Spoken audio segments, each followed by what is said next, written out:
Morning. Thank you all. First, I just want to thank you all so much for allowing me to be here with you to enjoy this time. I got the invite from my good friend, Brother Domingo, and I've been looking forward to connecting with this community. I saw something recently at the border that encouraged me.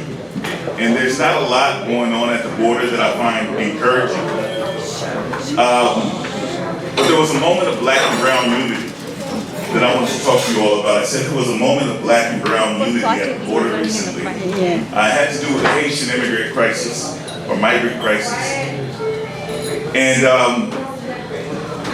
Mexican residents from the city, and I'm not sure on the pronunciation of the nearby city, Cuna is a city near. Cuna, I got it close. And they found those migrants facing perils that they were familiar with from other people who had come through that community. And so they worked to make sure that the Haitian babies weren't lost in the Rio Grande.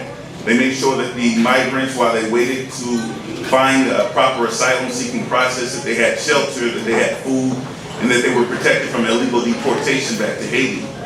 And this moment of black and brown unity reminded me of how much power we have, our communities have, when we come together. And it reminded me of what the 2020 census data told us. It told us the majority of Texans are people of color.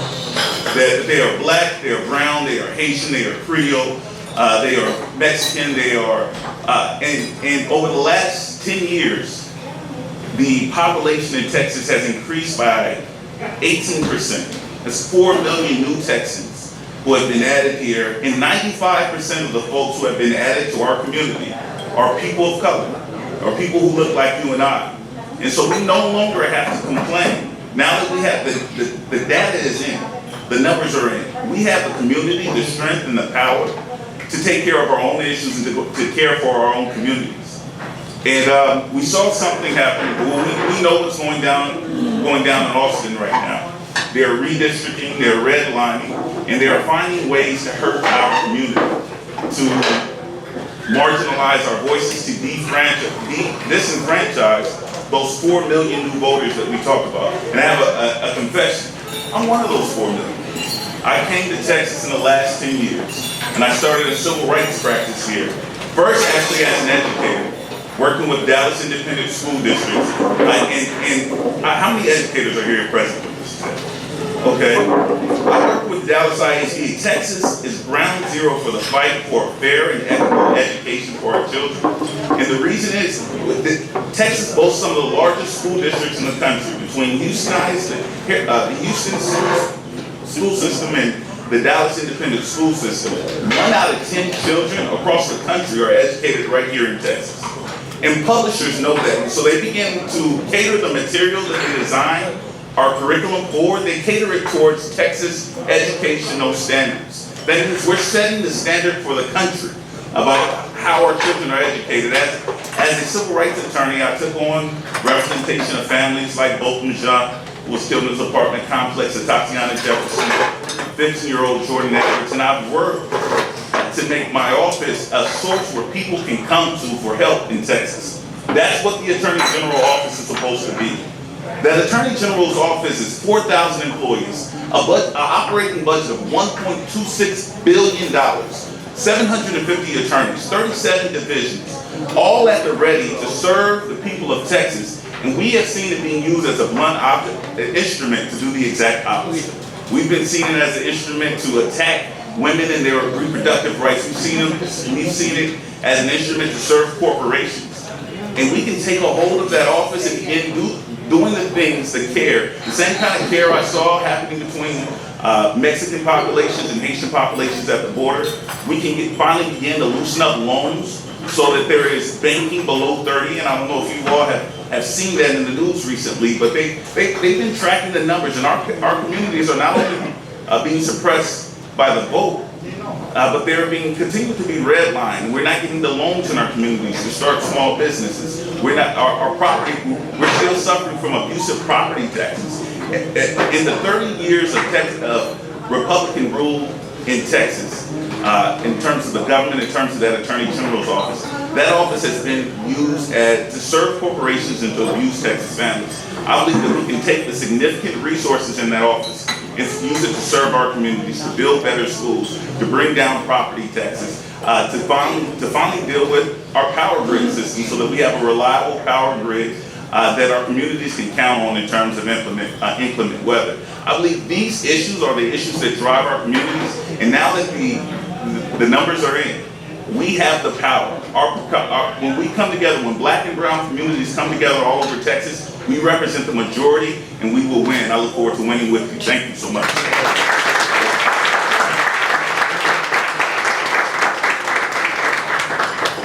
Not yet. You're in a hot spot now.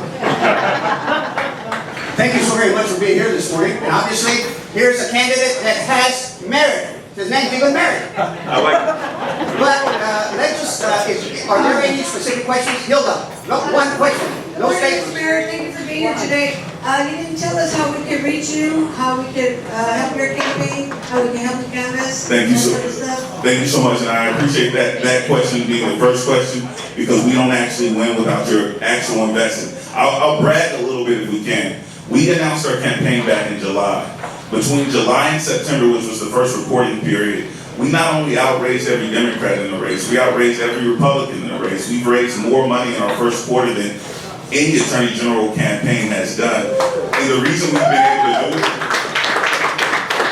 it's not because we have big corporate donors or out-of-state money. We did it $23 at a time. Our average donation is $23. And while the rest of our opponents brag from support of hundreds of corporations and PACs, we represent 10,000 people who have given to our campaign from all 254 counties in Texas, and they gave us what they could. Small dollar donations are what's driving this campaign, so I need your help. Go to meritfortexas.com. You see the young lady in the gold shirt here? There'll be some more people in the room later on. It says Lee Merritt on it. If you can go to her to look for ways for me to meet with your group and speak with you directly. And if you're interested in giving to the campaign, please go to meritfortexas.com. Thank you. Any other questions of the next Attorney General of Texas? Don't forget, if we have another, and you're there, we have another legislative session. You take care of us voters. Because all the in-migration here is black and brown that has given us this swell of population. However, when they're figuring out who's supposed to get those political spots, it excludes us. That's right. So we hope we can count on you. Absolutely. Thank you for being here. That wasn't a question, but if I can say a word on that. The process of redistricting that is occurring right now is unconstitutional. I agree with our two representatives in the Texas Senate that it should be opposed legally because there is no constitutional provision that allows for this kind of redistricting and redlining and gerrymandering to go on. One more question I think a lot of people would like to know is, how the hell the state of Texas can now do these anti-abortion laws that probably don't meet the constitutional test? What do you say to that? They knew that it didn't pass the constitutional test when they passed the law. Seeing heartbeat laws like the ones that we just saw, thank you, sir.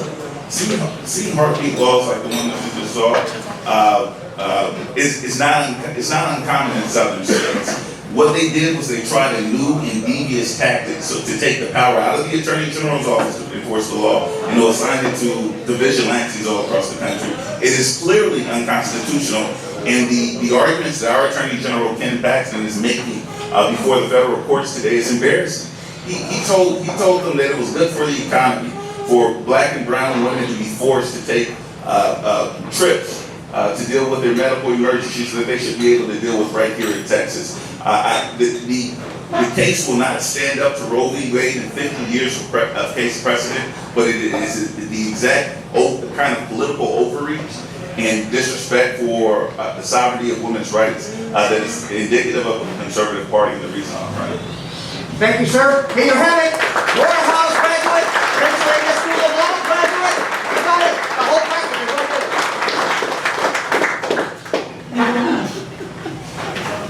Am I embellishing it too much? No, I love it.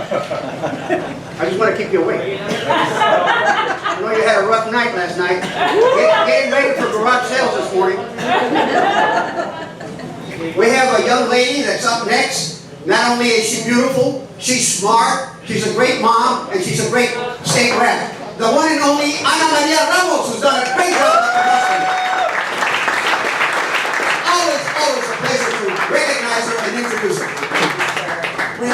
días, good morning. I'm Ana Maria Ramos. Sí, ¿cómo estás, señor? Soy Ana Maria. I'm from here, from Dallas, born and raised. I don't know if you all know, but I'm, I currently represent House District 102, which is North Dallas, Richardson, Addison, and Garland. Born and raised in South Dallas, born in Parkland, went to schools. In fact, I opened the El Centro College here on Hampton. And I went to law school, and I'm your typical, or I don't say typical, but I'm your Dallas girl.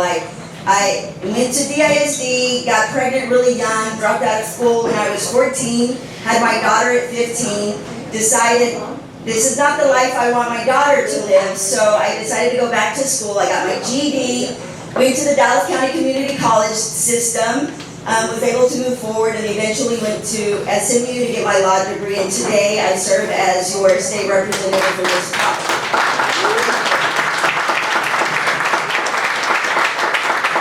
Thank you.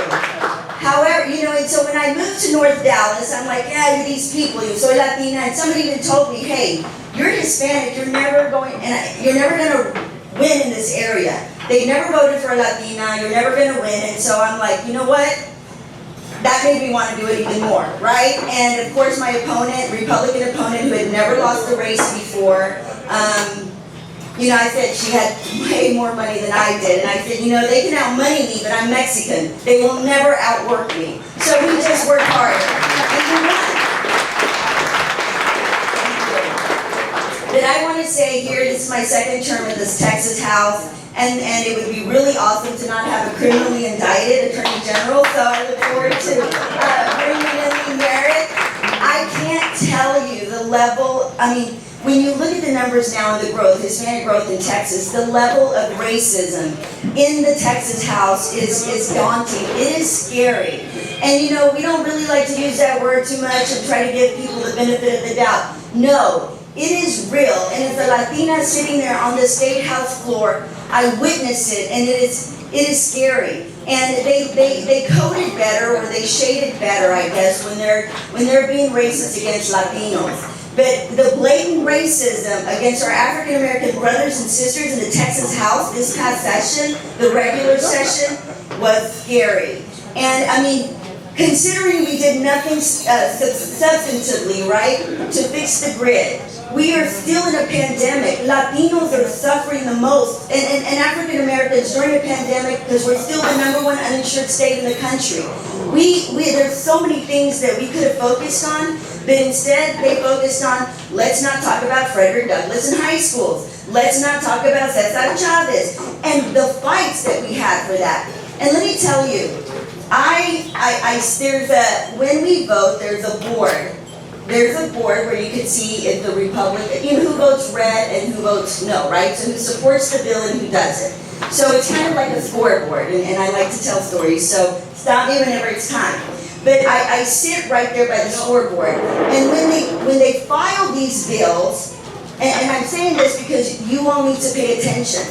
When they file these bills, and sometimes nobody really knows what's going on, they file them really, we file them, or whoever files them.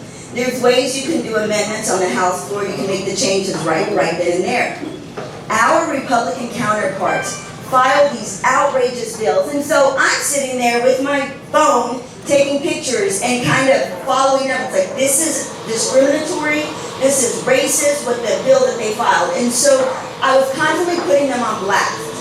They got mad at me, the Republicans. One even almost wanted to I know he wanted to hit me, I'm not gonna lie, because I'm recording everything. I'm like, people need to know that you guys are filing racist bills. When Texans are dying, when we have no insurance, the grid hasn't been fixed, and you guys are focusing on racist bills, critical race, all that BS. We don't have time to waste. We don't have time to waste. So there's one representative, Craig Goldman from Tarrant County. He will kill me, but he was very upset that I kept tracking how his racist bills, how his crazy stuff. In fact, one time he filed a bill that was like 7 pages long, and his amendment was like 15 pages long, longer than the bill.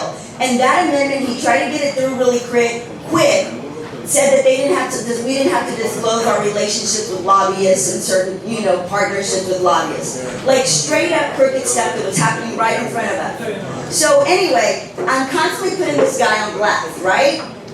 Well, his buddy, Jeff Leach, another representative, so I put him on blast, but I know you fight hard, there's some consequences with that, right? Like, I'm from the hood. I know when you push, you gotta be ready for them to push back, right? So my bill, there was a bill coming up of mine. And so Craig was mad because I kept posting his stuff.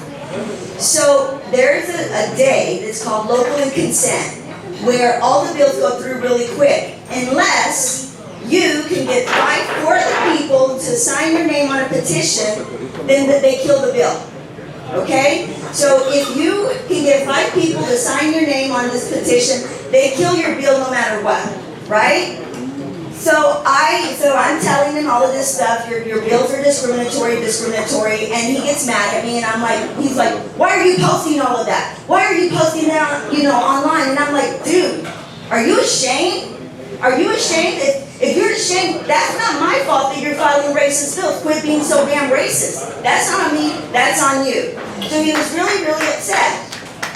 I mean, it was ridiculous. So, I'm also a family law attorney. And in one of my cases, you have people to go evaluate the family. And in one of my cases, neither mom nor dad spoke English. Their evaluator didn't speak Spanish. Yet they made a recommendation to the court. There was that individual just decided what she wanted to do, and she kind of played favoritism. It was unfortunate. So my bill was that anybody who comes and evaluates a family, and if the family that speaks another language other than English, we must have a certified interpreter there, right? So that their legal rights are being protected. Well, that was my bill. It was coming up. I was waiting for them to kill it. And sure enough, Jeff Leach from the Plano area got on the back mic to kill my bill. He got his 5 signatures to kill my bill. And I'm like, dude, why did you kill my bill? And he said, because the Goldman guy, Craig is my friend. And you made him mad because you're posting that stuff, so I killed your bill. He's like, but it was a good bill. And I'm like, yeah, but basically, I'm going to teach you a lesson. This is what it was, right? It's absolutely what it was. And I said, that's cool, man. I'm like, that's cool. But you just proved my point that you're racist. So thank you. I'm going to post this shit everywhere that you're racist. And so I'm like, and so he's like, but Ana Maria, we can help you get it back on the calendar. I said, don't worry, I don't need that. I got you. Like, that's fine. I'm just posting. This is going to hurt you more than it hurts me. You want to hurt non-English speaking families? You just made my point for me. Thank you. So another Republican comes to me. He says, hey, Ana Maria, I can get it back on the calendar. We'll get it done next week. Don't worry about it. He really does not like Jeff, right? He's the guy who killed the bill. And he's like, the other person said, hey, by the way, he's got a bill coming up. You might want to do the same thing with his bill. Kill his bill. And I was like, nah, that's petty. And I'm like, no, Jesus is talking. God is talking to me to go kill his bill. So I'm like, I'm going to kill his bill. So I went up there to kill the bill, and they're like, I couldn't get my 5 signatures because no Democrats wanted to go against them. And so the other alternative is you can get on the mic and speak for 10 minutes. And I'm like, oh, I can talk. Like, I can talk for 10 minutes. I used to teach at El Centro, so I'm good, right? So I get up there, and they come and they tell me, hey, you gotta pull, you can't kill his bill. It's a very important bill. The governor needs this bill. And I said, I'm gonna shoot what the governor wants. I'm gonna kill his bill. He should have thought about that before. Oh, and I'm sorry, I'm cussing a lot, but that's how I roll. But anyway, I said, he should have thought about it before he killed my bill. So I'm going to kill his bill. And so, of course, he comes to me, he's like, Ana Maria, can we negotiate? We'll help get your bill back on next week. I said, no. I want it back today. What can you give me today? And so he was like, and he's like, well, and so we figured out that if he withdrew his names, I could get my bill back on and it would pass. So I'm like, you withdraw your name, and he's like, okay, but can you delete that tweet that you sent about? That is the male fragility, especially white male fragility in the Texas house. Forget about it. So I'm like, okay, I'll delete And I was like, I said, but you will not be violating my First Amendment rights. Just this one tweet. He said, that's fine, that's fine. But I'm like, I have it on Facebook, like, I'm like, so it's all good, like, it's there, right? And he said, but anyway, so I said, and the other thing that I want is I want you to get on the mic and talk about how amazing my bill is and how you made a mistake. And he's like, I'm not doing that. And I was like, okay, I better stop. Like, you know, I go back on. So it came back on. We passed it and it was signed into law this past summer. So kudos to our families. Thank you. But I gave you that whole story because we need to continue to fight. And sometimes we have to get, meet them at their levels. But the level of arrogance, the level of, power, they do not care.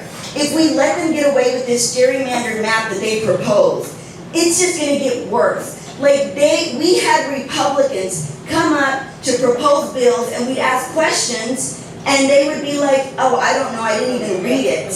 Like they would propose bills that they had not even read. That shows how arrogant and drunk with power they're drunk with power to get all of this stuff through, not even having to read their bills, not even having to know what they're really proposing, right? But we Democrats have to run circles. Like whatever work they do, we have to do 10 times more, and they still kill it because their feelings are hurt. It's not about people. It's not about Texans' quality of life. It's about their power and them keeping power and not really protecting and helping our Texans. So I'm going to go. We're going to continue to fight, and Terry's one of my fellow fighters. We are going to continue to fight. But last thing I want to share with you all. They brought in the Wisconsin GOP operative that was paid through the Wisconsin legislature when Wisconsin was going to turn purple. They brought in this guy at the last census, 2010, to draw the lines in Wisconsin to water down minority votes and Democratic votes, right? So whereas Wisconsin was purple, they made it now 2/3 Republican. So they have a very strong, they dominate the legislature, but the state has voted for a Democratic governor because you can't gerrymander the state elections, right? You can't gerrymander state, House elections and Senate elections. So even though they have power in the state at the high level, the governor, it's hard for him to get things done because they gerrymander the legislature so much under this GOP operative. He is here in Texas now. He was hired by our redistricting commissioner chair, Todd Hunter. He is getting paid $120,000 from you all, taxpayers. He has not been accessible to Democrats. And this same GOP operative that is being pushed by the RNC that did this in Wisconsin and whose goal is to do this nationwide is here in our backyard in Texas doing the same thing. And when they found out in Wisconsin, the courts found out it was illegal, unethical, all of that. And the lines had already been drawn, so it was a little too late. And they are still feeling the consequences of that in Wisconsin. So we must do everything that we can do to stop these current maps, to stop our current redistricting commission, and try to get it partisan. Not partisan, impartial redistricting commission. So thank you, and I'm sorry it's a lot, but thank you. Is she good or what?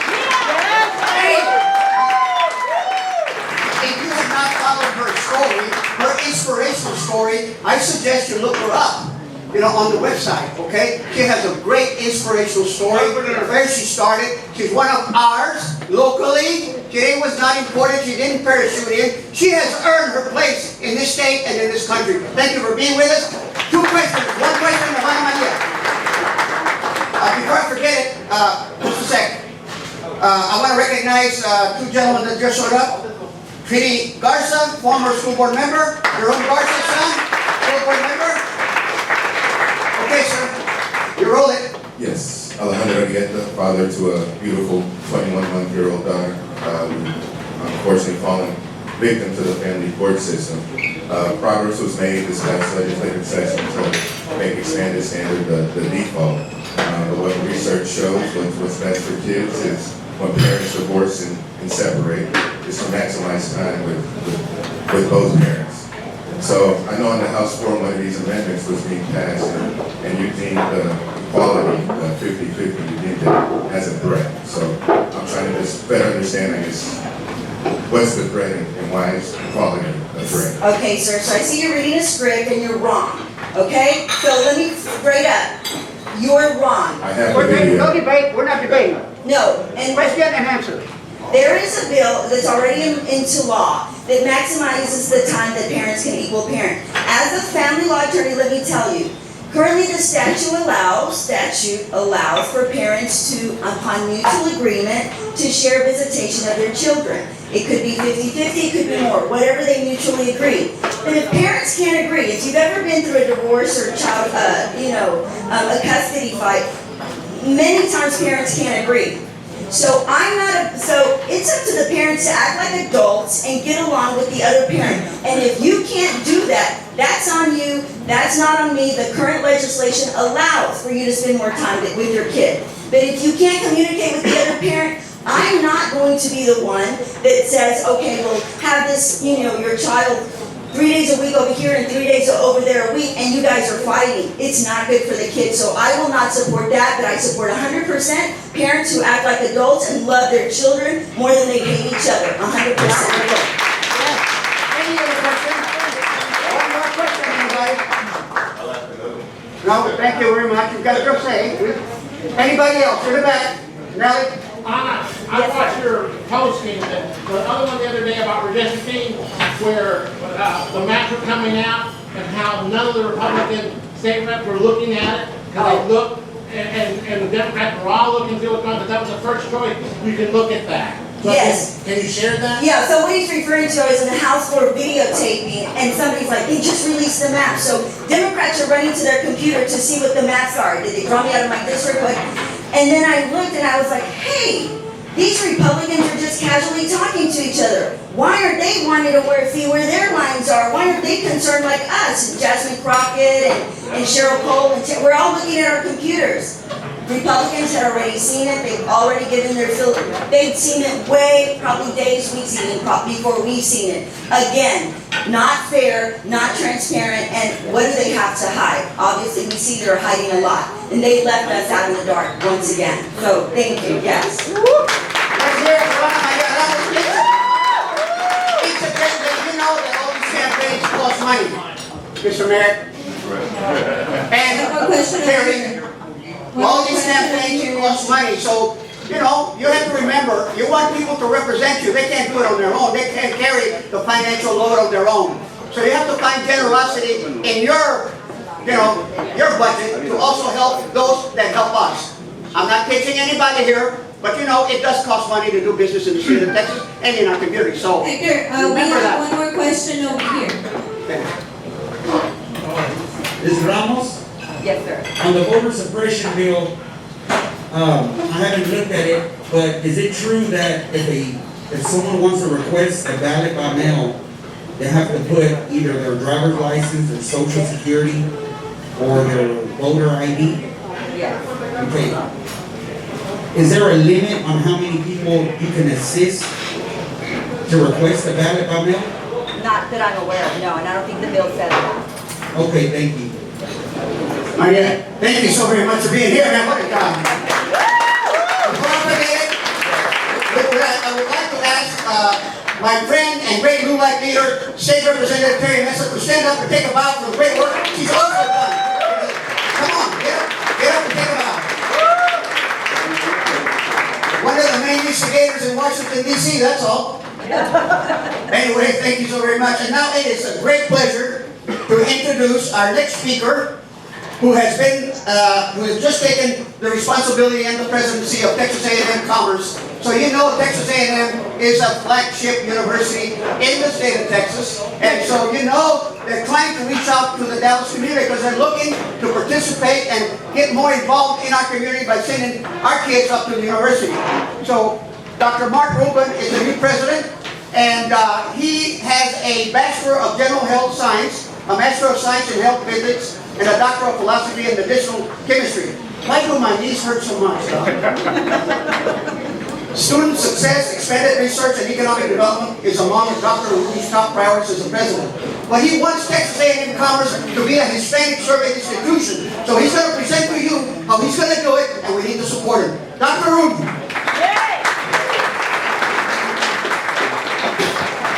Hector, thank you so much. Good morning. Good morning. Good to see you all. Oh, hey, there's a lot of friendly faces out there. When you stand up here, I can see all the people I know. It's great to see you. Mr. Merritt, good luck with everything. Representative Ramos, I don't know if I'm moving to your district or I want you to campaign in our district, but I really enjoyed your talk. Can we give those two another round of hand, please? Very good. So as Hector mentioned, I've been on the job, I'm relatively new to the job as president of A&M Commerce. Just completed my third year, and I'll tell you a little bit about Commerce. The city of Commerce is about an hour northeast of here, and we are a very diverse school. I would say about 21% Hispanic Latino, about 20% African American, 40% Anglo, and then the rest international and so forth. But we're an institution that specifically is set up to target and be a transformative institution that serves as a catalyst to transform lives of kids. Okay? We almost purposely recruit kids that may be a little bit more on the lower end of the socioeconomic ladder, but maybe not eligible to go to College Station, maybe not able to go to Texas A&M or Texas and Austin or whatever that institution may be. Not less talented, maybe just don't have the means to know how to do that. We embrace that, we wear that as a badge of honor at our university. And I can go through, institutions love to do this. They love to tell you how great they are and how they rank in all these national publications and so forth. I'll spare you, except one area. We are nationally ranked and recognized as an institution that increases the social mobility of our graduates once they graduate from our institution. And again, we wear that as a badge of honor. We're doing so many great things, but the biggest fault we have is that we don't, as an institution, don't let people know what we're doing. Okay? We've been very poor at that. And when I first came here and went around to various independent school districts and visited other folks in DFW area, I got this kind of the same response. Where you been? Where have you been? We haven't seen A&M behind or hair of A&M Commerce for the longest time. Well, that has all changed and changed for the better. And I'll tell you a couple things we're doing. First of all, we enlisted the help of my good friend now, Renee Martinez. Renee, I thought I saw you around here somewhere. Renee is helping us out as an advisor to me to help us understand and get to know the Hispanic Latino community in DFW. So Renee, thank you so much, and you'll be seeing more of him and more of me. We've also established a Latino Advisory Committee Council to the university. And we actually have two folks that are here today that are on that council. Robert Munoz is a member. Robert, thank you so much. And we got our friend Hector here, so he's also on the committee. So again, trying to make inroads to the community. I want to talk to you about 2 or 3 things that I think we do very well at A&M Commerce. First of all, you cannot go, we were founded as a teacher's university, a teacher's college. You cannot go across the state of Texas and call in the leadership of principals and superintendents and teachers and so forth and sitting around the room and say, anyone get the degree from A&M Commerce? Inevitably, people's hands go up. So many, we are considered leaders, we produce leaders in the school districts across the state of Texas. And we take great pride in that.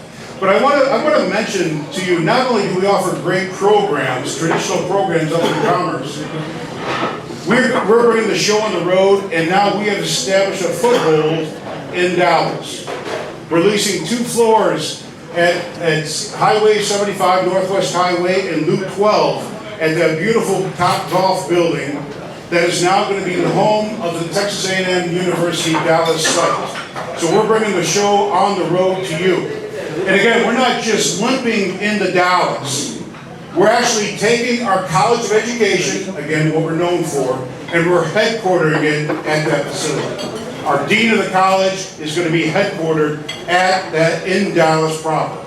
We're also taking our College of Business and headquartering our College of Business in that facility.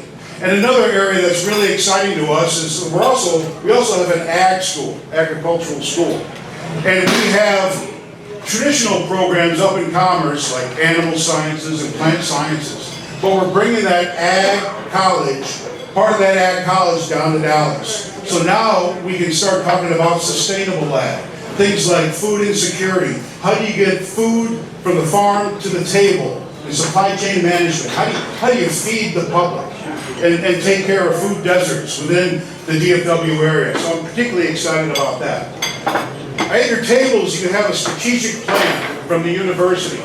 And I won't go through the strategic plan, but I want to mention one thing to you in that plan. And our number one goal at the university is called student preparedness. Okay? We feel like we do a great job preparing the accountant, the biologist, the engineer, whoever that may be. But are we truly preparing them? How can we truly prepare them without reaching out to businesses and industry? We need to be able to reach out to you all, big industry, small business, and so forth, and say, what skills do you want in our graduates? Again, we'll produce the best biologist, engineer, whoever that may be, but what else do they need to be successful in the workplace? And step right in. And when they're headed up against 40 other applicants for a job, how are they going to outcompete those other applicants and demonstrate skills that are important? Okay? So we find that is goal number one at the university. And sometimes universities get really full of themselves, right? We know best. We know how to do everything the best way, right? Oftentimes that's not the case. And that can be the case sometimes even at Commerce. We have engineering faculty, we have biologist faculty across the board that got their degree but never worked a day in their life in business, never punched a clock. So how do you expect these folks, like a computer science person, to teach your son or daughter about computer science if all they do is book learn them? Okay? So we're instituting a new program at the university telling our faculty, you know what? For the fall semester, you're going to go work a job. You're going to go find a job in a CS company, and you're going to get ramped up on what's the newest and best thing that's happening there, and develop those skills. It may be uncomfortable. You may be creamed in that position, but you're going to be developing and understanding those skills and what's required in the job, and then bring that information back to the classroom. One more thing, a very exciting program that I want to talk to you about is. This is what A&M Commerce is best known for, not only in the state of Texas, we're the leader in the state of Texas in competency-based education, okay? Competency-based education. We're also mentioned in the halls of Congress about being a leader in competency-based education. When we all went to school, whether high school or college, you were told, you know what, you're taking a class for a semester, okay?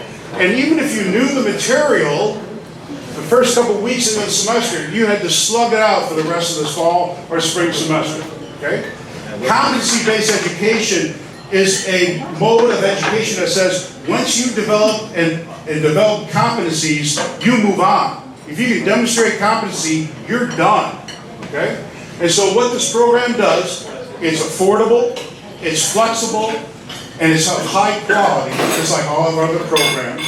But it's offered in these 7-week blocks, okay? 7-week blocks, 6 times a year, 7-week blocks. And right now we have competency-based programs in organizational leadership and criminal justice, and we're rolling a couple out in health and safety and health services. 7-week blocks, you can take as many classes as you want. We've had some students that have taken 18 credit hours in that block. That's way too much.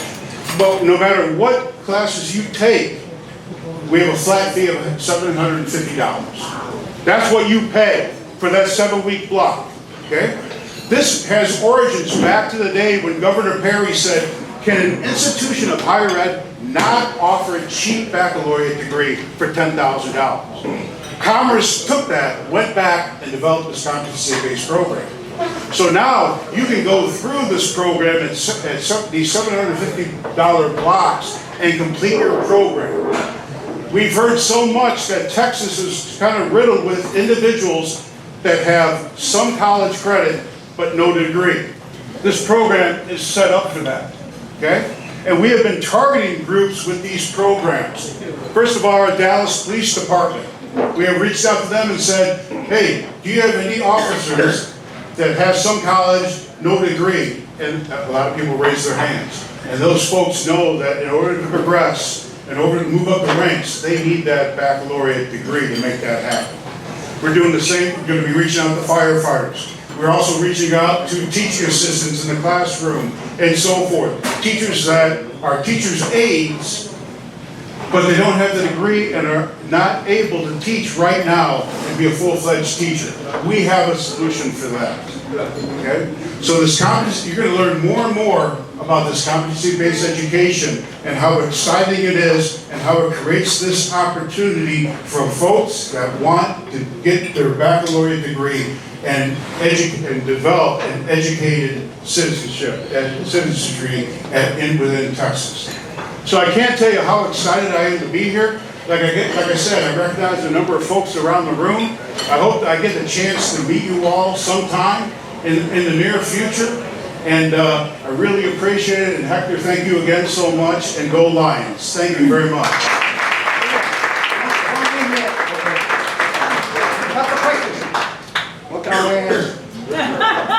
Anybody else have a question? Okay, back over here. Yes, sir. I have a question.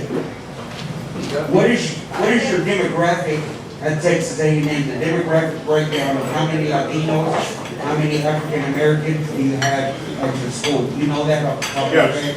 Yes. We have 21% Latino, about 20% African American, about 42% Anglo, about 5% international, and the rest, you know, a smattering of Asian American, Pacific Islander, and so forth. Can you repeat that for faculty? No, I know I can. Our faculty does not reflect the demographics of our students. Okay, we have much more work to do in there. We are creating targeted initiatives to remedy that situation. I'll tell you one thing we're talking about right now and developing at the university. We're actually in the middle of a search right now to hire a vice president for inclusion. Okay? Someone that's going to examine the university, the hiring processes at the university, hiring, firing, evaluation, and so forth, and make sure that inclusivity is a part of everything we do. Diversity is a part of everything we do. Again, I don't care if you're Latino, disabled, LGBTQ, whatever that may be, we need to find a place for you and set you up for success at our university. So you're correct, and you didn't say this, but you're implying this. We do have work to do to make sure our faculty, our staff, and our administration reflects the demographics of our student body, and we're on that job as we speak. One more question, anybody? Any other questions?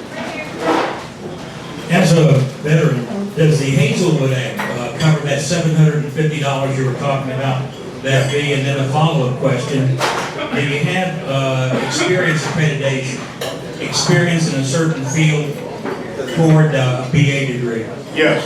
And so one thing, like I said, thank you so much for that question. If you came to A&M Commerce and said, I'm interested in one of these degrees, the first thing we're going to do is we're going to look at your transcripts, we're going to look at your experiences. Let's say you're a police officer and have the T-Cole training. We want to apply as many of these experiences and credit hours to your degree to get you as close as we can. We can accept up to 90 credit hours, so all you have left is 30 credit hours to complete your degree. So we're working very hard on a case-by-case basis, because at the end of the day, we want to accept as much as we possibly can and reward you for all the experiences you've had, so we can get you in and get you out in a high-quality program as soon as possible. That's a great question. Thank you so much for that. You know, Doctor, I think the next time that you come and visit us again, hopefully in the near future, you might bring some information that was requested earlier. And I don't see anybody here from the chamber or from the construction industry, but we also want to know what your procurement efforts are like, because I know that the universities are always growing and there's opportunities there to become a vendor and things of that nature. I think there's people here that may be business owners or want to start a business and would want to know how they can actually become a vendor through the university system. Furthermore, the other part, and from my way of thinking, would be who the region is over that university, or who the border regions are, and what they look like. I know in the past we've had one or two, both over at North Texas and over at Texas. But I think these are things that would interest our community. I would say, what say ye? Yes or no? The next time he comes, we need to have some of that information, right? And not only that, we're entitled to that as citizens of the great state of Texas. I think that'd be in. Thank you, Doctor. Thank you so much. I hear all the more. And I'll make sure, I'll stick around. If you want any of that information, I'll give you my email address. I'd love to exchange information. We won't have to wait around for that information next time. I'll get it to you as soon as possible. Thank you so much. Thank you so very much, Dr.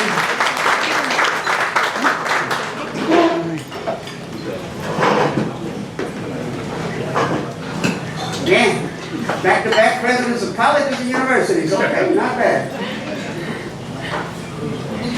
President Neil J., and I may mispronounce this, Schmatresk.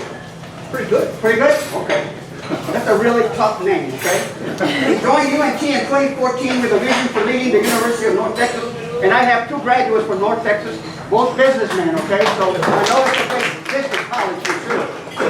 And so he came to national prominence as the largest, most comprehensive university, dedicated to meeting the needs of the dynamic North Texas region. 1,000 new residents in North Texas can't be wrong why they're coming here, right?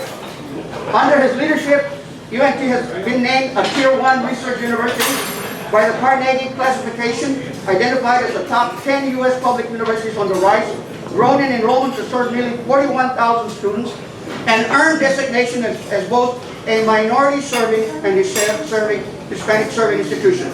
Let's welcome President Neil J. Schmatresk.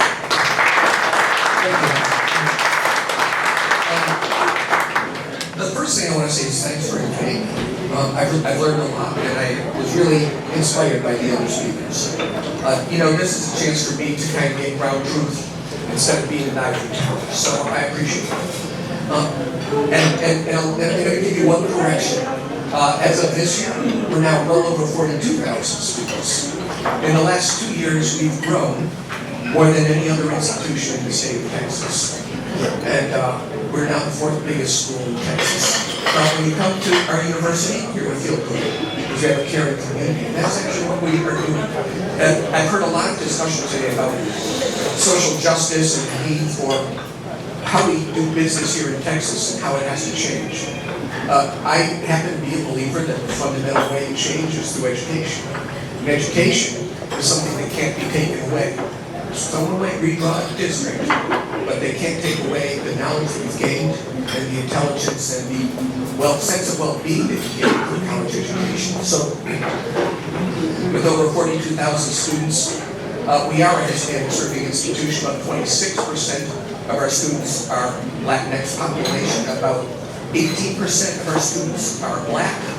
And again, we have a mix of everybody else. What happened last year to us?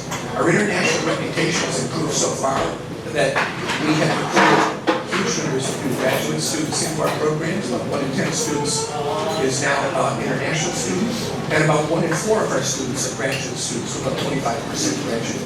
And that is part of this research reputation that we have as a community institution. But I don't know if that is how a kid picks a college.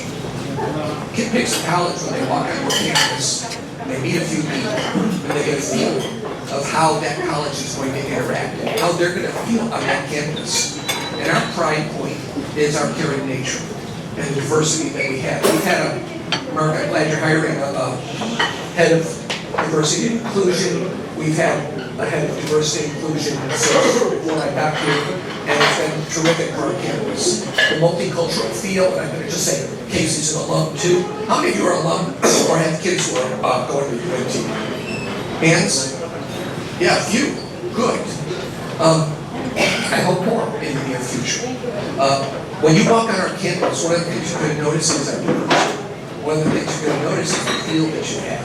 A feeling that people are coming together and doing really well. People are interacting.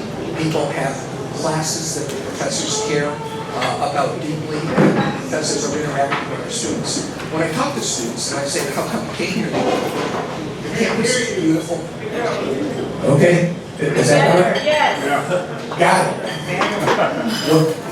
When people come to the campus, and I ask students, what was it that attracted you? They say, well, first you have a beautiful campus. Second, you've got more programs than anybody else in North Texas, and that gives us a chance to choose what we want to do and build a career. And third, the feeling that we have, the feeling of a sense of community. And that's what I think really makes students want to come there. And then you look at success. We've been very concerned with student success, just like every college in the universe. As we look at success for our campus, because of our HSI programs, because of our diversity, we realized that we had to make some real changes in how we encourage our students. So we did several things over the last few years. The first thing we did is we have a very, very big and active multicultural center, but we've outgrown it. So last year I committed to building a new multicultural center, freestanding, beautiful building. It's in the planning construction phase right now. That will be right next to our student union, and a place where students can come and share experiences with people that have the same kind of experiences that they have, and learn how to navigate the college environment. The second thing we've done is we built a first generations center. I imagine that many of you who've gone to college are first generation students. I'm a first generation college graduate. It's really near and dear to my heart. When I went to college, I had no clue. I didn't know what to do. I didn't know how to tap resources. I didn't know how to navigate the difficult boundaries. I didn't know how to talk to professors. I had no clue what financial aid meant, how to get it. We take students who are first generation and we give them an opportunity to understand how to find the resources that are going to help them be successful. We help line them up and get them moving in the right direction. And now we're adding to that a whole new career initiative. So, personal experience, I graduated from my 4 years as a biology major, and I had no clue what I was going to do. I didn't know how to write a resume. I didn't know how to apply for a job. I didn't know how to negotiate a salary. I didn't know how to do career exploration. Between now and 4 years from now, this next fall, when we admit our new freshman class, I will guarantee that every student will have those skills. They'll know how to develop a personal brand. They'll know how to explore different career options. They'll know how to market themselves, write a resume, write a cover letter, go to an interview, negotiate a salary. These are critical things, and they make college education real. And so we're working hard to make sure that when students graduate, they graduate with success, and they move on into great positions. We're interacting with corporations around this region. We are the preferred corporate provider for online education now to the following companies: AT&T, American Airlines, Toyota, JP Morgan Chase, Liberty Mutual, Cinema, and the Dallas Cowboys. And in fact, our interactions with the Dallas Cowboys right now are so good that they're actually helping teach in our sports and entertainment management program, which is kind of a really fun program that's attracting huge amounts of national attention. So we're doing real things to help students move into great positions, and we're trying really hard to make sure that they're well prepared to take those positions. So we get companies coming to us all the time looking for diverse job candidates, looking for internships.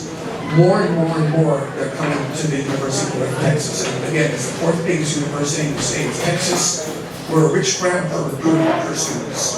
And we think we do a terrific job of it. But now that we've got these corporate partners, we're really going to be able to accelerate the careers and build the educational base. And one thing that I think is amazing, especially in first generation college student families, when a college student gets a degree, a first generation student gets a degree, they not only transform themselves, but they're going to change their entire family tree. They're going to have nieces and nephews who are more likely to go to college. Their brothers and sisters have a role model. Their moms and dads will probably enjoy a higher quality of life. Their children, in turn, will be very likely to go to college. This is the change we're looking for. How do we transform the Texas workforce to reflect the population of Texas is a minority-serving state. This is the way we do it. Through education, through changing lives, through helping people be successful. That's what we care about. I could go on about how many National Science Foundation award winners we have. I can go on about some of the accolades and honors that the schools obtained over the past few years. I could talk about sports, but I don't really want to talk about football right now because we're doing really badly at it. Or better though, I could talk about basketball. Last year, first round playoff win against Purdue, yeah, that was hot. So, yeah. And don't get me going on conference realignment if any of you are following all that. But what I will tell you is all of that is what you'd expect to find at a big, major, powerful research institution. That isn't the difference maker. The difference maker is the people and the belief that we have an inclusive culture, a caring culture, and a culture that's going to help people to live better and have a better sense of well-being in the future. That's what matters.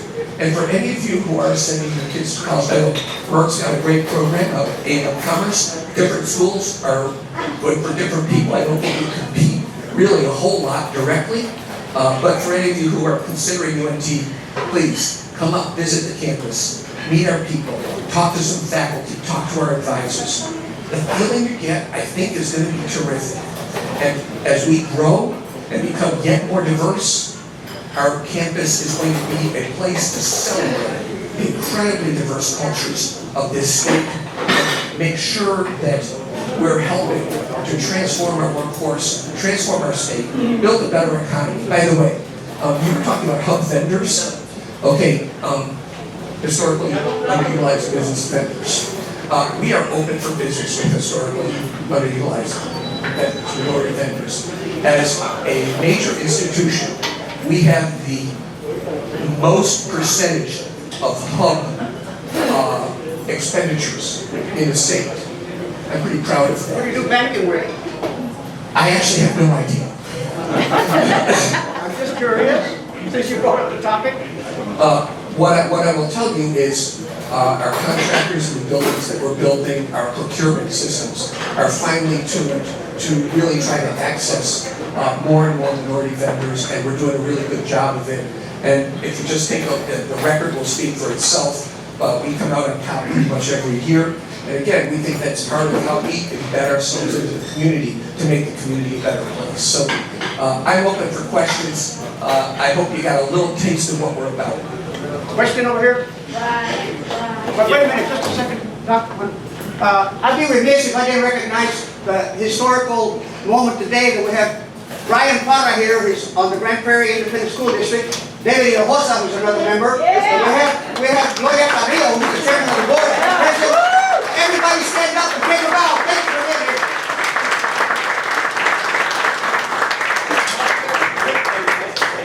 here. No, I was going to say, and the only educated, college-educated board members on Grand Prairie ISD are the 3 Hispanic board members. Hey, we're coming along.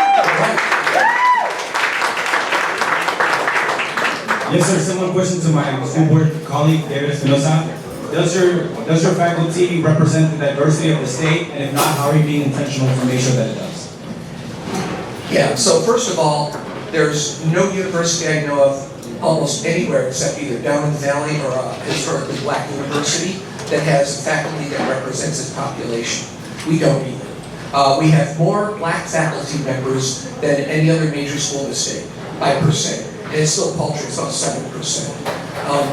We need about 15 to 16% to be right. We are very intentional. We have our, I won't go through all the things we've done around diversity, equity, and inclusion, but we take inherent bias training before any job search, and everyone has to take these programs. We also have continuous cultural sensitivity training programs throughout the whole university, faculty, staff, and students. So we're building. But there's a specific thing I can talk to you about. We're part of, and this is an interesting tidbit, there are only 16 Carnegie Tier 1 Hispanic serving institutions in the country. We belong to a consortium. The purpose of this consortium is to increase the number specifically of Latinx faculty members. And the way we're doing it is we got a big grant from the Carnegie Mellon Foundation, and that's going to allow us to recruit and pay for the education for doctoral students in STEM fields and other fields, so that we can have more faculty members ultimately who are Latinx. And we'll be recruiting from this 16-school pipeline that we're creating. So I'm pretty excited about it. And that's one of about 3 efforts that we have going on right now to enhance minority representation into the faculty. One more question, in the back. Good morning, good morning. I am Judge Rocky Jones, and I have a question for both of the 2 schools. I am a graduate of Texas A&M in College Station. However, the question to both, and then I'm going to tag team here from the table member, is what do you do about retention? How do you keep the students? We understand you want to reach out to the underserved, you want to reach out to Hispanic, Black community, but what are you doing to retain them once they actually get there? And then... So, hello, I'm also UTL, I graduated in sorry. My main question is on your cabinet, and I think most of your staff, Puerto Rican, well, not Puerto Ricans. There's no Latinos up there. I don't know if that's intentional or just that's how it happened, but I don't like that's. Yeah, the question was, why aren't there any Latinos on my cabinet? There are 2 Black members of my cabinet, and there are no Latino members of my cabinet. Not for lack of trying. I hope that, well, I shouldn't say, I hope they have a new opportunity to hire, for example, into our DEI ranks. But what I'll tell you is, we are working very actively to recruit Latinx faculty members, and we're working very hard to recruit them into ranks where they're moving up across the university. We're trying to grow out because it's difficult. The recruiting environment for minority faculty is very hard right now. It's super competitive. And the pipeline flow of them doesn't come close to representing the population. I'm actually having more trouble recruiting Latinx faculty and staff members than I am recruiting Black faculty and staff members. And it's an asymmetry that perplexes me. So I just want to tell you, we are not just open to it, we're actively trying to fill the ranks at high levels of leadership with Latinx faculty, staff, and executive administrators. As far as the retention question goes, and I know Mark will be saying probably we're going to say about 90% of the same things, okay? When I first got here, our retention of first-time in college students, which is the traditional measure, was about 75% year over year. In other words, from freshman to sophomore year. We put in a huge number of programs to help our students succeed. I won't go through all of them. We use advanced data analytics, a whole bunch of stuff. We got it up to 82%, which puts us in the ranks of the best universities in the country. Financial aid was a huge component of that. We have a huge scholarshiping strategy. Last year we decided, in the words of my enrollment manager, to spread the peanut butter further down the toast. For a while we were awarding only top 10% and 20% students. We're now taking more students and giving them an opportunity to come to college by scholarshiping. And if they hold their scholarships, that also is key to retention. Scholarships and financial aid are hugely important. COVID knocked our socks off. COVID changed the world. And so last year, we saw a loss of freshman retention. Our numbers, I'm pretty sure they're going to bounce back. And that loss was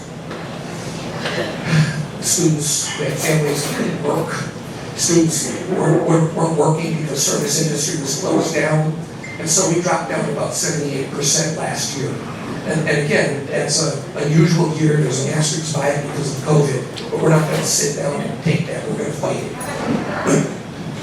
Part of the reason it's perplexing, though, is because this past year, because of federal funding, because we're an HSI and an MSI as well, we passed out $70 million in gifts, in grants, $70 million, above and beyond scholarships and above and beyond financial aid.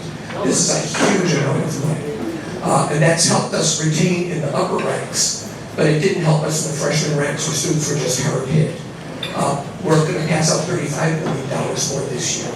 So I'm telling you that financial aid has been a key. But these other things, First Generation Center, we've got another one. I'm not sure how aware of you are of mental and behavioral health problems. Across every university in the country, there's an increase of people who they feel threatened, they feel insecure, there's depression, I mean, there's all kinds of issues. COVID hasn't made it any better. As a result, we have started a new counseling center called the Center for Counseling Diverse Populations. We think it's the only one in the country.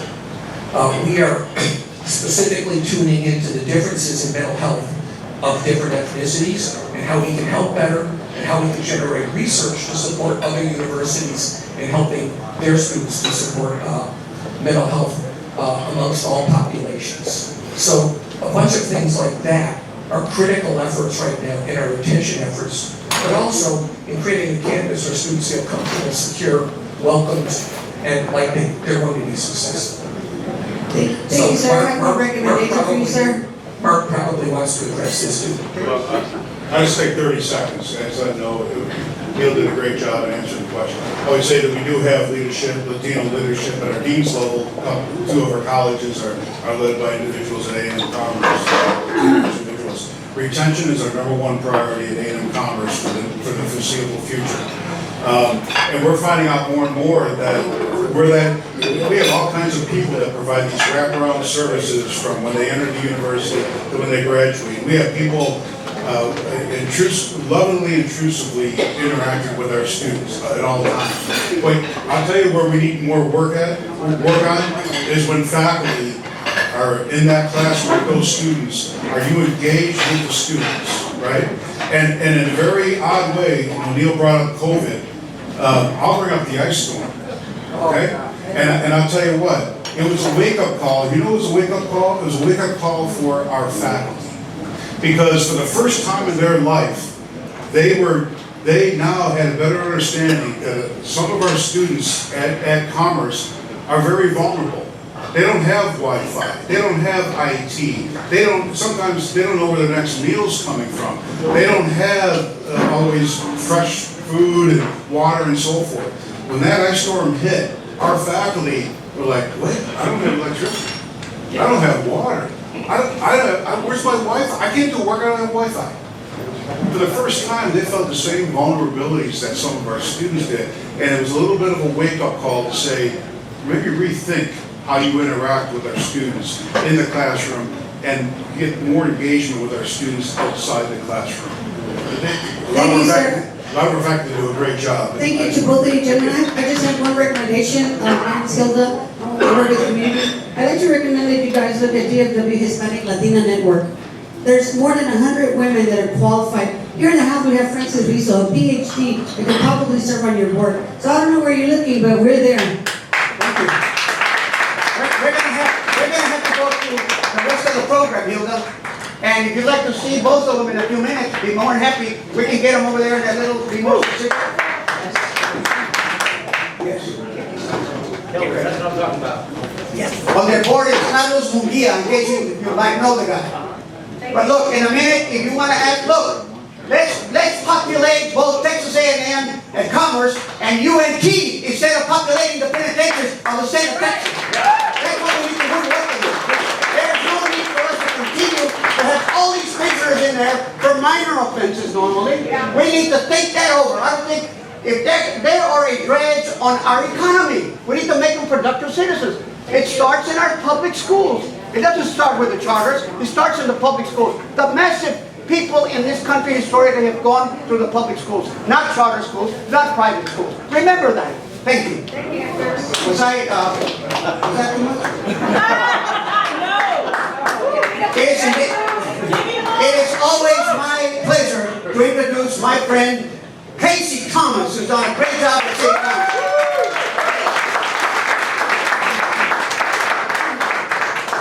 Good morning. It's always a pleasure to be here with you. Every time I run, every time Broad are running, I've come and I've asked for your support. So I want to thank you for these past 6 years. I'm term limited now. My time is up on the council. I've got about 20 more months to make some things happen. And so it's always a pleasure to be with you. Thank you for all of your hard work that you do in the community. We as elected officials, I don't call myself a politician. Politicians have a bad name. So we as elected officials appreciate everything that you do in the community on the ground, because we can't do what we do if you don't do what you do. So give yourselves a round of applause for that. My good friend talked about the Housing and Homeless Solutions Committee, and we've done a lot of great work at the city of Dallas through our Office of Homeless and Housing and Homeless Solutions, specifically when it comes to homelessness. We know majority of those who are homeless in the city of Dallas and in the Metroplex are African American and Latino. And so we've made racial equity a priority for us at the city of Dallas. For those who understand what equity is, equity and equality is totally different. Equity says we have to overinvest in areas that we have underinvested in order to bring them up to being equal.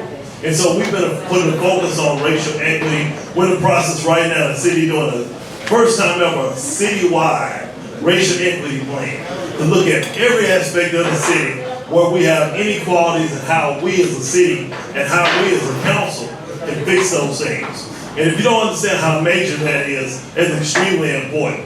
If you think about the fact that I'm born and raised here in Dallas, the fact that there was a time in Dallas in the 30s and 40s, rereading the accommodation, I encourage anybody to go out and get the book. In the 30s and 40s, the Ku Klux Klan ran the city of Dallas, meaning our mayor, who's African American, myself, who's African American. Those seats were held by Ku Klux Klan members. And to think about where we were then compared to where we are now, there's been tremendous change and progress in Dallas, but we're not where we need to be.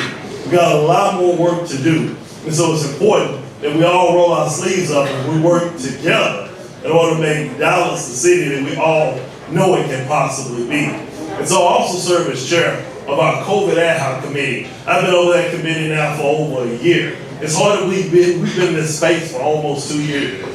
Dallas, the city, the community, the country will never ever be the same again because of what we've been impacted by. And it's not what happened to us, it's how we react from it, how we recover from it. One of the things the data shows, even though the data is incomplete, that over a majority of those, and my good friend hinted on that, spoke about it, who have been impacted, tested positive, or literally died from COVID, have been Latino. Majority, and then second is African American. And so one of the zip codes in the Metroplex that has the highest number of positive COVID cases is zip code 75211. I represent part of zip code 75211, me and Mayor Pro Tem Chad West. And so once we identified that, we made the city make 75211 and other zip codes that are historically underserved and impacted priorities.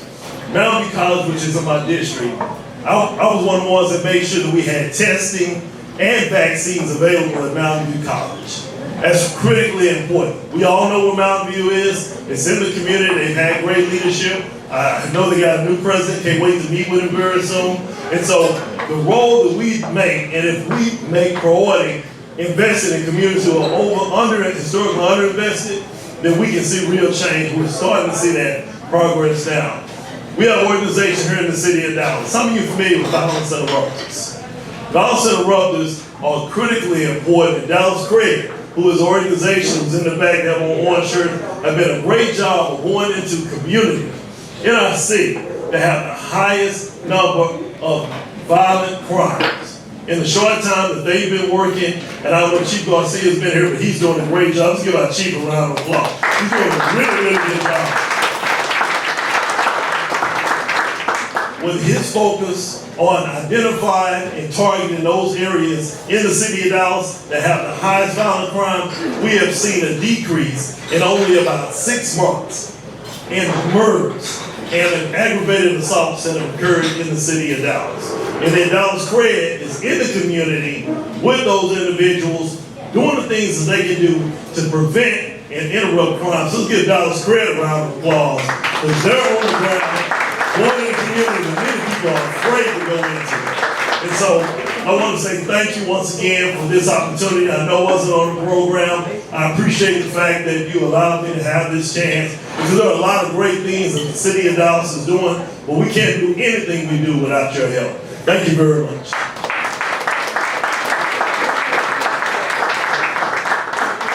I guess you're gonna go back to the garage sale, huh? Leo Cheney. So how many know what Opportunity Park is in South Dallas? Opportunity Park. My political mentor, the late Councilmember Leo Cheney. How many knew Leo Cheney? Today, they're naming Opportunity Park after former Councilmember Leo Cheney. So I'm headed over there to speak at the event. So thank you. And we have to thank you for the emergence, again, re-emergence of Redbird Mall. What a great, I mean, a lot of investment. We're gonna have Park Run there. I mean, there's gonna be facilities there. We have to travel miles to go to these medical facilities. Thank you, City of Dallas, for doing that work. Terry Mesa, State Representative Terry Mesa, I introduce you to her. Come on. Before she comes up here, I want to also recognize my good friend, Dr. Marco Rico from Primera Betel Internacional, an evangelist that goes all over the world to speak the word of the Lord. Stand up and take a bow. I guess you all know Terry Mesa. I think she did a hell of a job the last 2 or 3 months. Hey,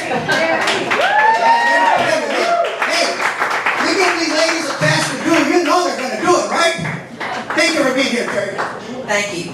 Very proud to be part of the 5 Latinos that serve Dallas County, 4 Latinas, and Rafael Anchilla, so he's the rooster in our hen house, I guess.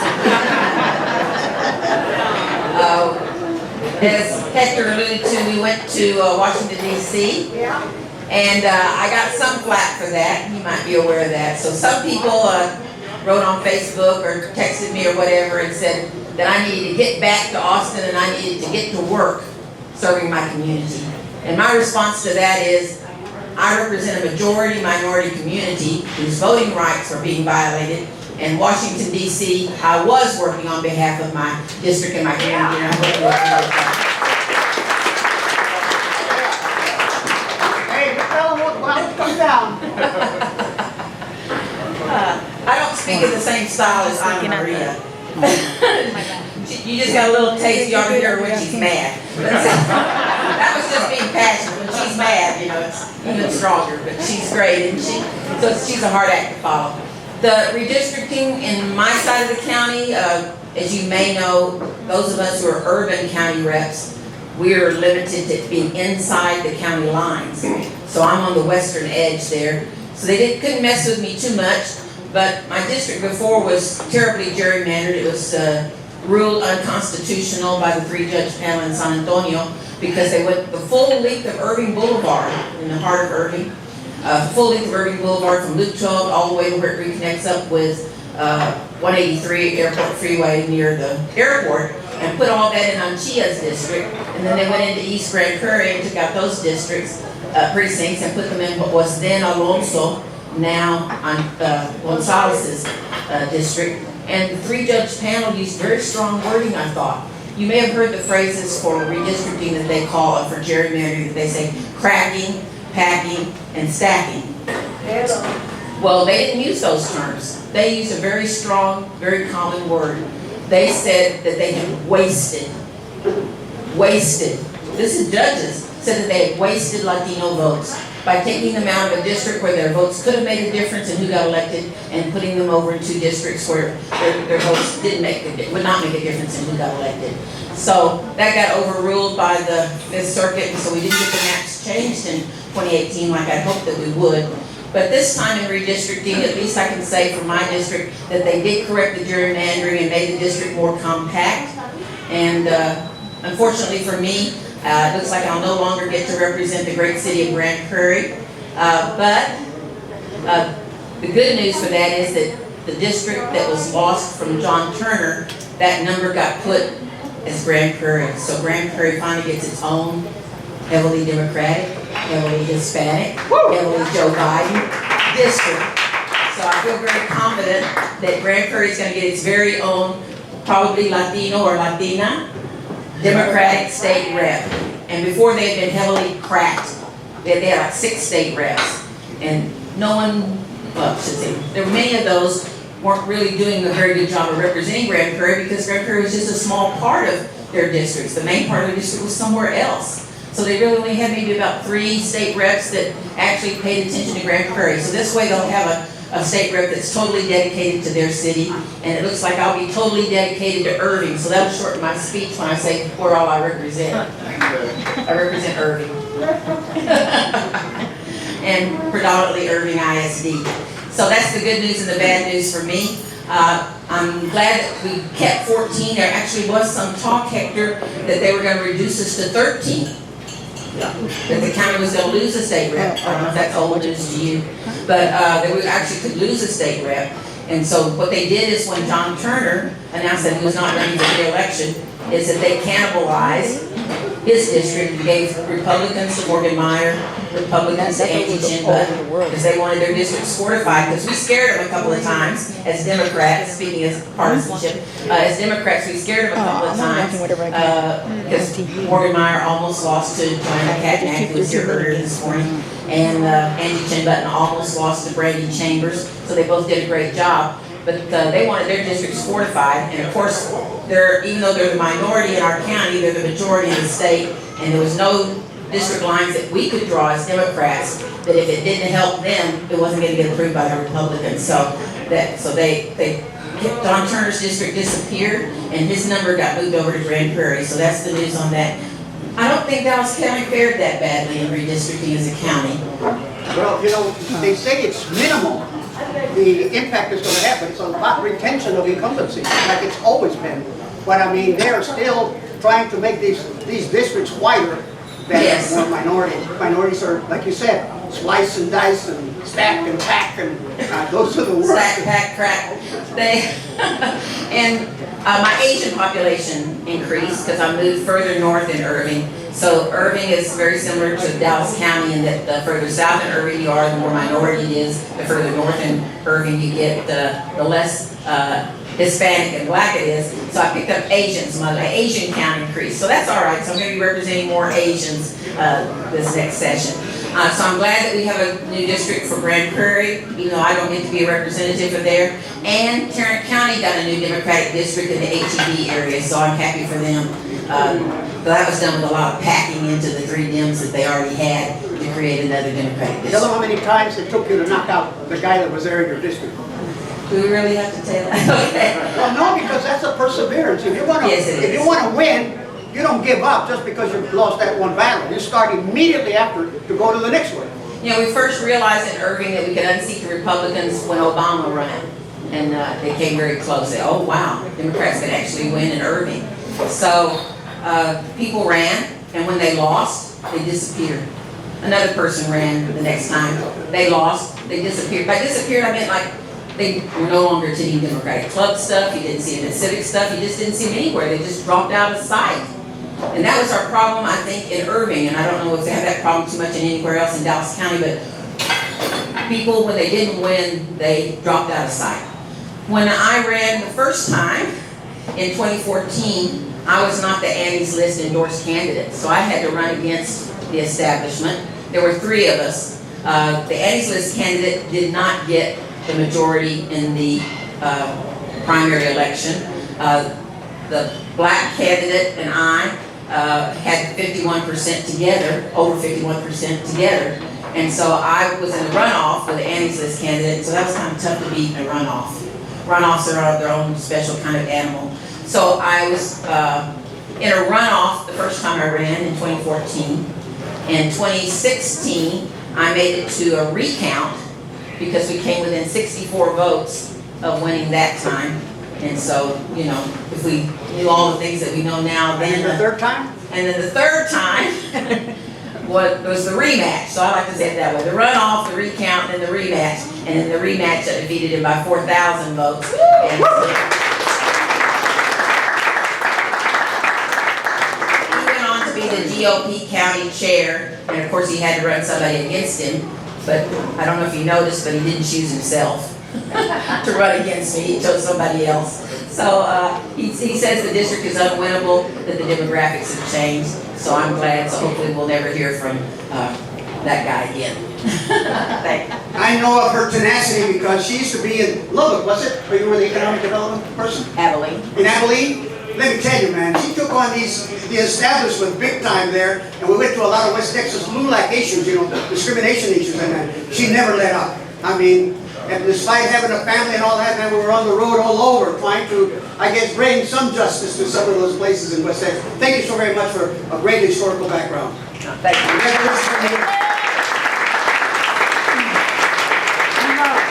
Before I forget it, I want to recognize Alexandra Pio, who's in the house. He's running for state rep. Stand up. Talk about somebody que está chiquita y está picosa como un piquín, right there.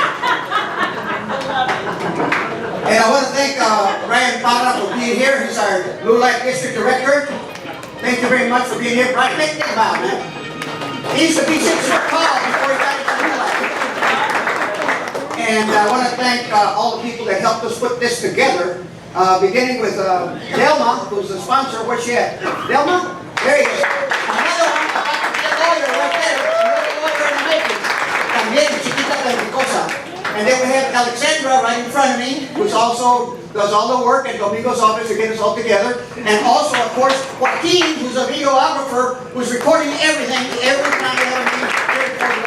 Thank you very much for your selfless time and effort in putting this together. It is my honor and pleasure to invite one of my neighbors, because I'm in Duncanville, but from DeSoto, Mr. Sherman is our state rep. He's doing a great job in Austin. He's reached out to both sides of the aisle. Unfortunately, they don't want to play ball, but anyway, here he is, state rep Sherman. Thank you, Brother Flores. Brother Flores, thank you so much. Thank you, LULAC, Chapter 102, for all the hard work you're doing. It is a pleasure and it is a privilege to work with some of the colleagues that represent Mount on the floor. And I just found out through Ancestry.com that I'm 2% Mexican American. 2%. So I hope that you will welcome me in to my family. All right, brother. Look, I've got just a couple of quick comments to make. I'm up for re-election, and that's important. It's important as I serve on appropriations that we manage the budget of $250 billion plus for the state of Texas, that we appropriate those funds in the areas that they need to go in, not into building some wall. It's important that I serve on corrections because we incarcerate more people in the state of Texas than any other state in the union. We incarcerate them in some torturous environments. With 98 state prisons, most of our prisons, about 70, do not have air conditioning in the housing units. That means that temperatures rise to 130 degrees and more, and people are dying in our prison, and we've got to change that. It means that there is no oversight in our prisons, and that's why I put $25 million on a rider to get body cams for our correctional officers. See, as a former mayor, I know that it's important that we have systemic accountability in policing. I've got to leave just shortly because my son, who's a firefighter paramedic, and my other son, who's a police officer, are having a baby shower. And men go to baby showers now. So I gotta go to the baby shower. But I gotta tell you, while my election is important, and the election of Terry Mesa is important, and Ana Marie Ramos is important, and Victoria Niade is important.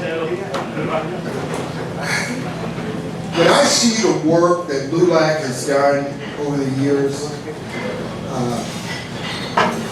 I gotta say, we need more help in these statewide positions. These statewide officers that are held, we need more help. I'm confident you'll re-elect me for the work that I've done.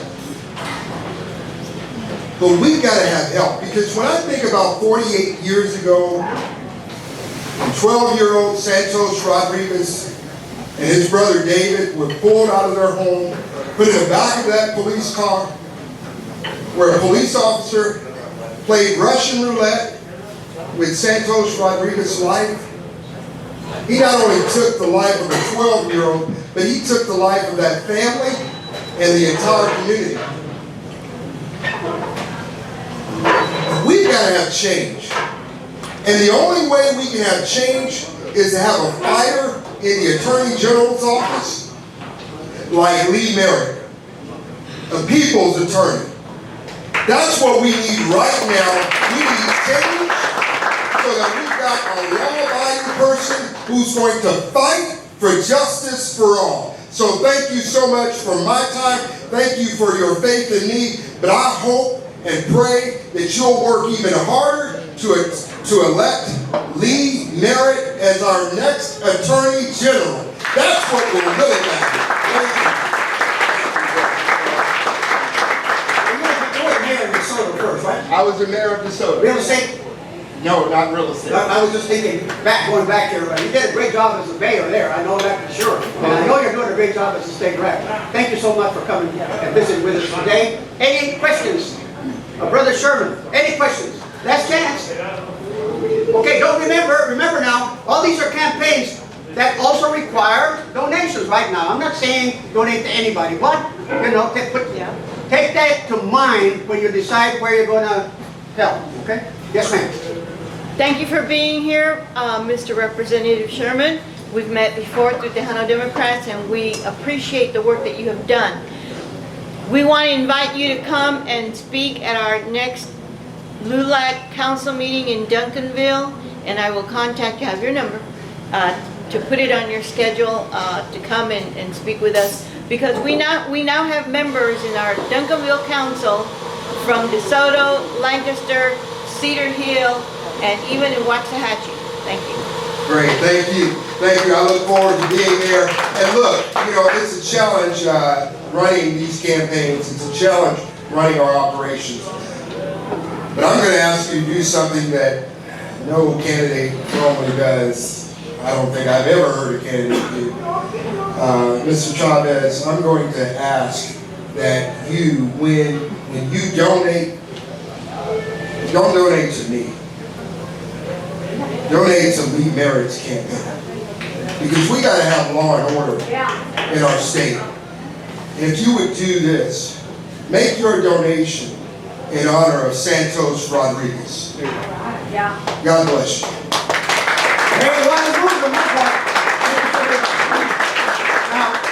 Just want to let everybody know that, you know, Domingo Garcia and his law firm, they underwrite a lot of activities, not just here in Dallas, but throughout.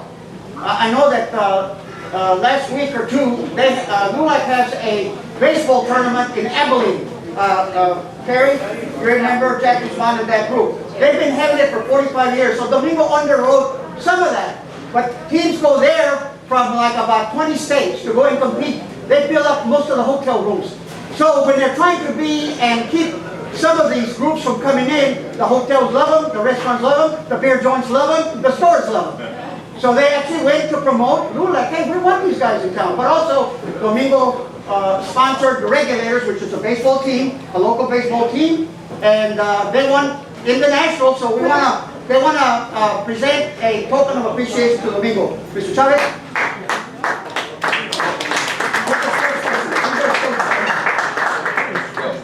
Two members of the team. Okay, come up here. Won the World Series. Hey, look, right here, you want his college or his college, okay? His college, okay?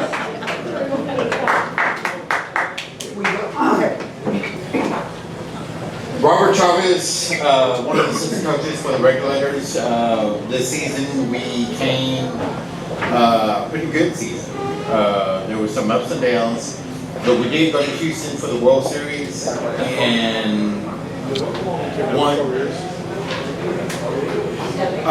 lost one game, and then went undefeated the rest of the time. And we beat a team out of California that came down, that beat us in the first game, and we ended up defeating them in the championship.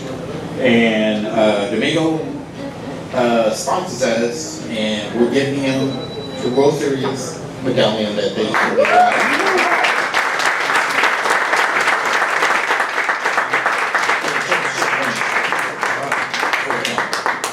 So, yeah, do that. But yeah, these boys, they fought hard all season long, and we're waiting for the spring, to keep it going. So. Is this Pony League or what? No, this is between USSSA, NCS, it's different divisions, but we're 11U AAA, soon to be 11U majors. I mean, what do you think about that? What position do you play? Mostly all of them, but I usually play second or You're not pitching? I do pitch. I knew it. Well, have you decided what you're going to do? Are you going to be a Major League Baseball player, or are you going to be an engineer? Which one is it? I'm an MLB player. What? You can also get a degree. You don't have to. You must get a degree. These two guys right here? Boy, they can get you into that college easy, especially if you're a good baseball player. And smart. I'm sure you're smart. If you play baseball, you got to be smart to play baseball. Yes. You got to know the place. How about you, young man? I play right field. Outfield? Right field. Right field. Hey, and you pitch? No. It's okay. You can work your way to a college scholarship too. So, Yes. So have you decided what you might think about becoming a professional or a career? We still need some lawyers, you know that, don't you? But we still need engineers. This country needs engineers like we can't imagine. We can't continue to import them from other countries. We need to build our own right here. Okay? Thank you all very much for being with us today.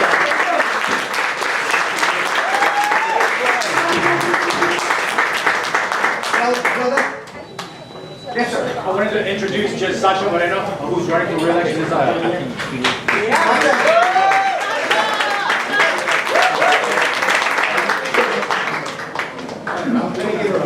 Sacha.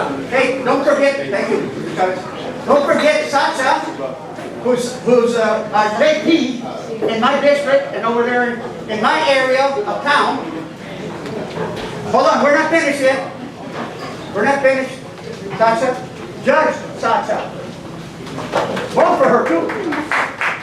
Good morning, everyone. It's good to see everyone since it's been a while since I've seen many of you because of the pandemic. And actually, that's what I wanted to talk to you about. We're still in a pandemic, and unfortunately, we're seeing a lot of issues still with evictions. And so I do want you to spread the word. We still have rent relief programs that are available through Dallas County and through the state of Texas. And so we have millions of dollars that are just sitting there. You can get up to 15 months of rent paid for by the state or the county, and unfortunately many people are not taking advantage of these programs. So I urge you to spread the word, because unfortunately I'm seeing evictions, the number of cases in my courts rising and rising, and so we can get the word out so people can apply for this rental relief. Hopefully we can stop some of these evictions, especially because we're still in the middle of the pandemic. And so TexasRentRelief.com is the state program. I don't know the Dallas County website off the top of my head, but I encourage you to just go to the Dallas County website. Please spread the word. We're trying our best, Judge Ponce and the rest of the JPs, to help our community during this difficult time. We also need your help to spread the word so that people can apply for these programs. We also have housing liaisons now at the courthouses to help them with the county programs, to give them information about what you need to apply for rent relief. Again, there's ways around it. And because of the evictions and everything, I would love to ask for your support for re-election. I feel like we've tried really hard to help our community. We still have a lot of work to do, and so I would love your support as I'm up for re-election. You can go to JudgeSashaMoreno.com. If you want to donate, I'm about to go block walk the rest of the afternoon. So I appreciate your constant support, and I look forward to working with you moving forward. Thank you. He came by my house, knocked on the door, my wife comes out, she says, I'm Sacha Moreno and I want you to vote for me. So my wife says, I guess you know who you're voting for. So yes ma'am, who? Sacha Moreno, of course. Thank you. And Hilda, before we bring the other aspiring politicians, well known, Hilda wants to give a report of one of the cases she's handling with the school district, and short, brief report. Hilda? Thank you. I just wanted to piggyback on Sacha Moreno's remarks on rent assistance. Gia Lopez is a community advocate, and she's working with Mint. I'm gonna give her a number. I don't know if she got her, I got her permission, but 214-721-2432. If you need rental assistance, Gia is the person to go to. She's with Mint organization. Back to the work that I'm doing on. 2 weeks ago, I was reached out to by a parent whose child was being bullied by another student. But besides being bullied by another student, the child was also being bullied by a teacher. The teacher was actually in class doing whole class instruction on bullying. And what I mean by that, but she instructed the whole classroom to take one child that she didn't like and had all the children treat him like a sack of potato and beat him up. The kid was kicked in the head 5 times. The parents did not know about this. That was the first full class instruction. The second full class instruction that the teacher gave was, I don't like Miss Williams. She's a music teacher. When she comes in, you misbehave. You give her a hard time and you let her know that I'm unhappy with her. The children did exactly what the teacher said, with the threat on both occasions that if you don't do what I say, I'm calling your parents and you're misbehaving. So the children had no other choice because 1, they loved their teacher, and 2, they were threatened to contact their parents. So when the teacher came into the classroom, the kids are jumping from desk to desk, screaming, fighting, throwing papers, until they make the teacher cry. So the parent whose child was bullied contacted me, and we went to the school, we went to the campus. Ms. Gonzalez was very well presentable, very reachable, accessible, and she talked to the parents. Needless to say that we contacted higher up educators within the administration, including the chief of schools, Tiffany Hewitt, and we're now currently working with the district and the legal department, Ms. Lorena Hernandez, who has worked already, and we have dismissed the teacher and suspended her without pay. The first thing. The second thing we're looking is to terminate her from Dallas ISD because we don't want her to move to another campus and train another group of kids on how to be bullies. And the third thing is we want to pull her credentials so she will never teach again in the state of Texas. So thank you very much, and if you need help from the ISD, call me. Thanks a lot. Hilda, you did a great job with that case. Thank you so very much. I want everybody to know that ASA is in the house. In case you don't know who ASA is, it's the Hispanic administrators that work for the DIS. Please stand up and take a bow. Good. It's always good to have people in high places, particularly the principals, because you know they're in charge of these schools. So it's always, and of course, law enforcement, that we support law enforcement. We want good law enforcement. Okay.